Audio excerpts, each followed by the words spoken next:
Thanks for joining us today. I'm Gabe Garris, owner of Backwoods Pursuit, and today we're going to do a Kowa Spotting Scope review. We're going to look at the Kowa TSN 99 versus the Kowa TSN 88.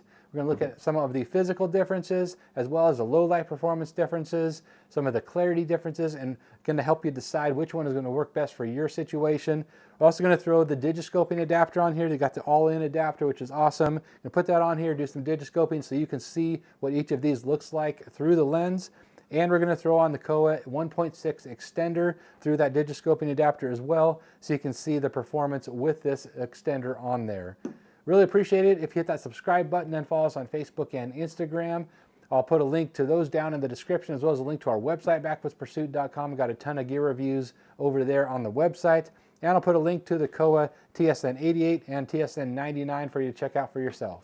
Let's get started.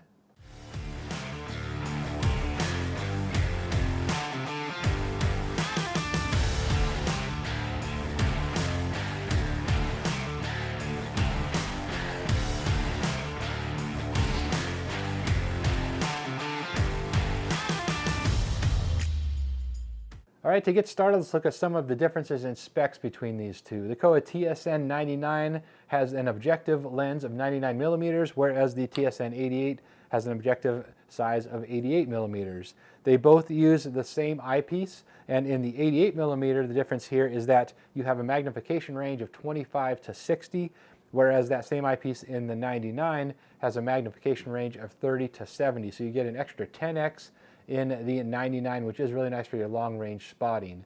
Now the eye relief is a little bit different as well because of that. So in the 99 here, when you're at 30x, you have a field of view of 105 feet at 1,000 yards. And you zoom that into 70x, and that goes down to 60 feet at 1,000 yards. On the 88 here, you've got a field of view at the low end of 25x. Your field of view is 138 feet at 1,000 yards. You zoom that up to 60x, and that goes down to 75.5 feet at 1,000 yards. So the nice part about the 88 here is you do have a larger field of view than with the 99 all around, but that of course is to be expected. That's what happens when you have more magnification like the 99 does versus the 88. Now with both of these, you do get 17 millimeters of eye relief. That's not the most eye relief that I've ever seen in a spotting scope, but it does give you plenty of eye relief.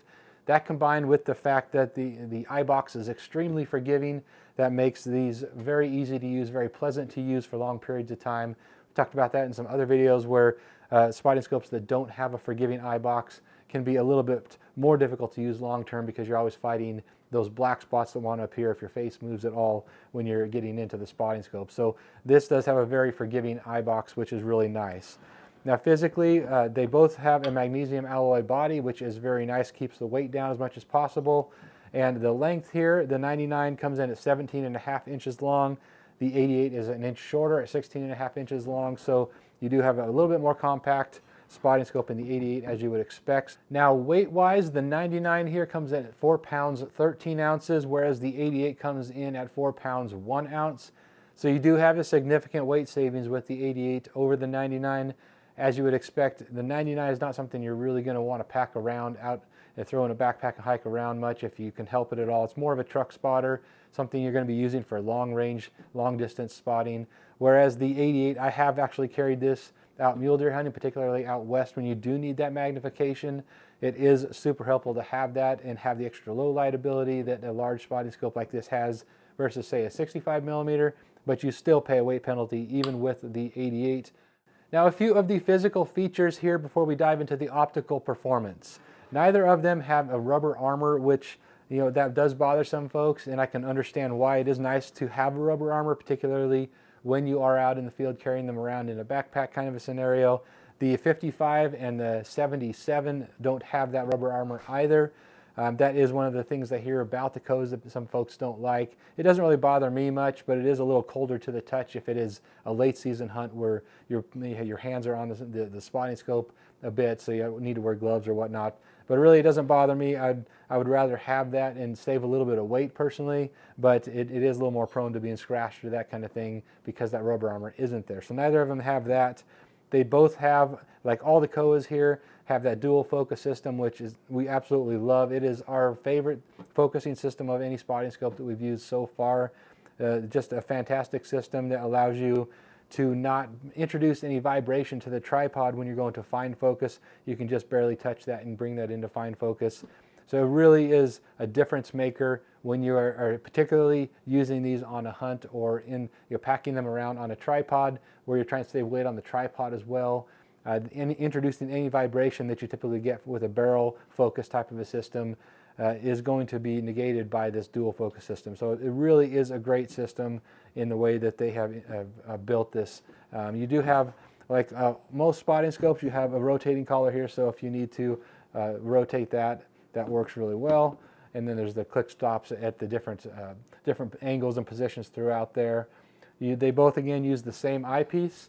And down here on the foot of them, on the foot of the newer model here, there's 2 mounting positions, which is going to help you in balancing this as well as possible on a tripod. So that is a nice new feature.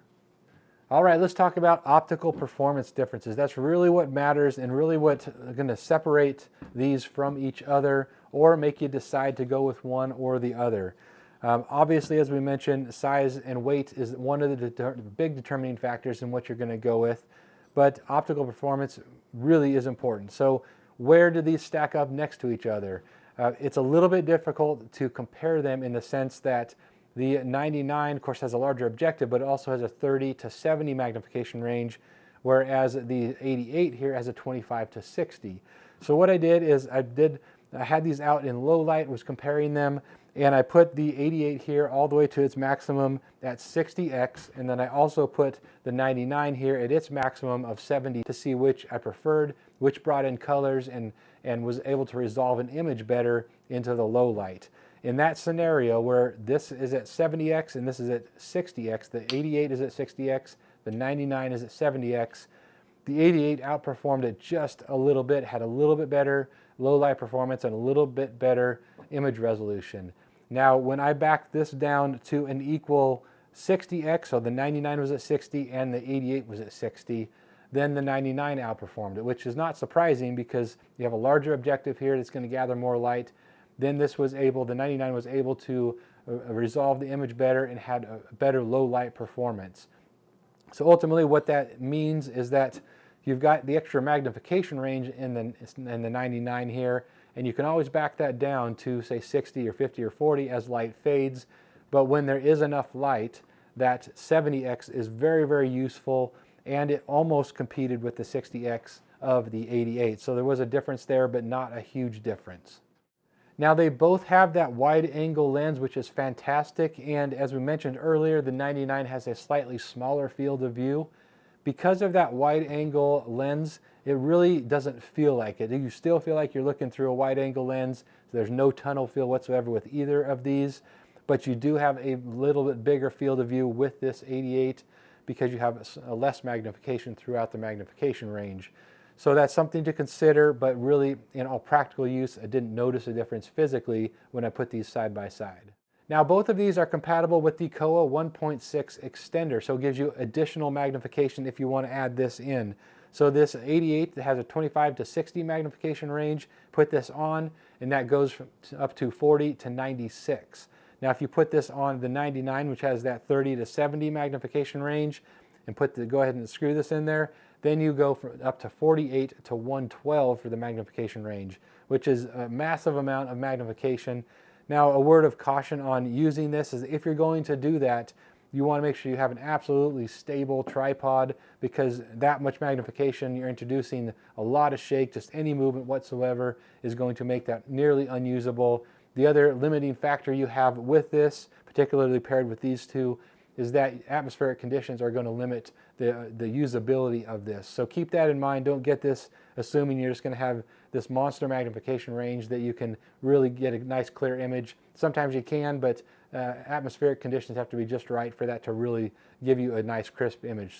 But I'll give you a view through this. We're going to jump out now and take a look through both of these with the Digiscoping. I'm going to go ahead and put this all-in adapter here, and then we're going to take a look at this and show you what each of these looks like. Then I'll put the adapter on here with both of them and kind of see how much magnification you get with this 1.6 extender, what kind of resolution we're going to get out of that.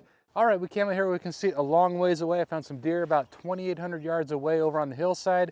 We're gonna look through both of these side by side so you can see the difference between the 99 and the 88. Gonna use the all-in adapter here. This is an awesome Digiscoping adapter. So we're gonna see what this looks like. And then after we take a look through that, we're gonna throw the 1.6 extender here on each of these so you can see the difference when you do put that extender on there and see if it's something that you wanna add onto your Kowa Spotting Scope kit. So let's get started here and put the Digiscoping adapter here on the 88 here. We're going to start with the 88. Now this is at 25x. The 88 here goes to 25 to 60. So we'll start here at 25x. As you can see, you've got a really nice field of view here. Really good edge-to-edge clarity. There's some deer in the center of the image there, feeding on the hillside. Really crisp image. You have really good color rendition, and you don't lose really anything going to the edges of the field of view. Now, as we move this into 60x here, you'll see there, I'm going to go ahead and refocus this for you, bring the image back into focus. And you have just a super good image right there. Really good edge-to-edge clarity still all the way in at 60x. Very, very usable, very crisp image. And you really don't lose any of that resolution. You still have fantastic resolution. So just an excellent picture here on the 88 here all the way at 60x. Now backing it out to 25x again. We'll go ahead and refocus that for you. And just an excellent, excellent picture.